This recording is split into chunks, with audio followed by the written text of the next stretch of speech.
धूर्त तांत्रिक ने जब बंदरिया के ऊपर जल के कुछ छींटे डाले तो वो एक सुंदर कन्या बन जाती हैं। उस नवयौवना सुंदरी का हाथ पकड़ तांत्रिक तुरंत उसे अपनी कुटिया के अंदर लेकर चला जाता है। पेड़ की आड़ में छिपे राजा विक्रमादित्य ने जब ये दृश्य देखा तो वो स्तब्ध रह गए। उन्हें कुछ समझ नहीं आ रहा था। सोचा कुटिया के अंदर जाकर देखा जाए कि आखिर माजरा क्या है, पर फिर कुछ सोचकर वहीं रुक जाते हैं। सुबह हुई तो तांत्रिक फिर से उस अप्सरा सी कन्या को बंदरियां बना रोजमर्रा की तरह नगर की तरफ चला जाता है।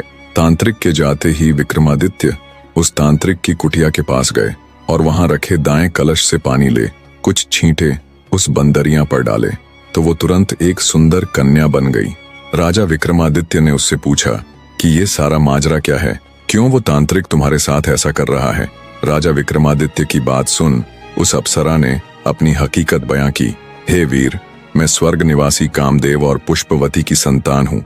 घूमने और शिकार खेलने के लिए कभी कभार मैं पृथ्वीलोक आ जाया करती थी, पर एक दिन जब मैं यहाँ एक हिरण्य का शिकार कर रही थी तो मेरा चलाया गया तीर हिरण्य की बजाय साधना में लीन तांत्रिक की बाह में जा लगा।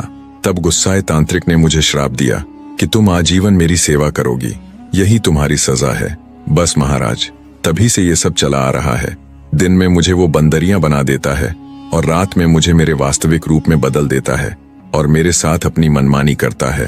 महाराज, उस तांत्रिक ने मुझे केवल अपने भोग की वस्तु बनाकर रख दिया। सुंदरी की पूरी व्यथा सुन राजा विक्रमादित्य को बड़ा दुख हुआ। वे सुंदरी से बोले, हे सुंदरी, तुम बिल्कुल भी घबराओ मत। आज मैं तुम्हें उस धूर्त तांत्रिक के चंगुल से हमेशा के लिए मुक्त कर दूंगा। राजा विक्रमादित्य की बात सुन सुंदरी के चेहरे पर उम्मीद और खुशी के भाव आ जाते हैं। विक्रमादित्य फिर से उस सुंदरी को बंदरियां बना खुद एक पेड़ की आड़ में छिप जाते हैं। जैसे ही शाम हुई तो वो तांत्रिक आया। तांत्रिक ने बंदरियां को अपने पास बुला।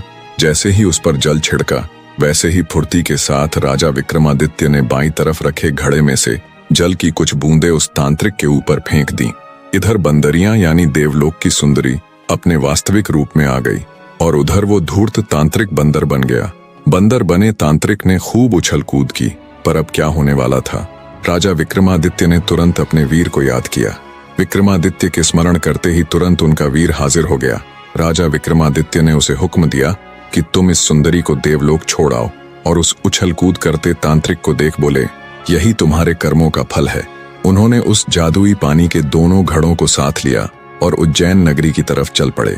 दूसरी तरफ जादुई वीर कहे अनुसार उस सुंदरी को उसके घर यानी देवलोक में छोड़ आया। इतनी कथा सुना 8वीं पुतली तारामती बोली,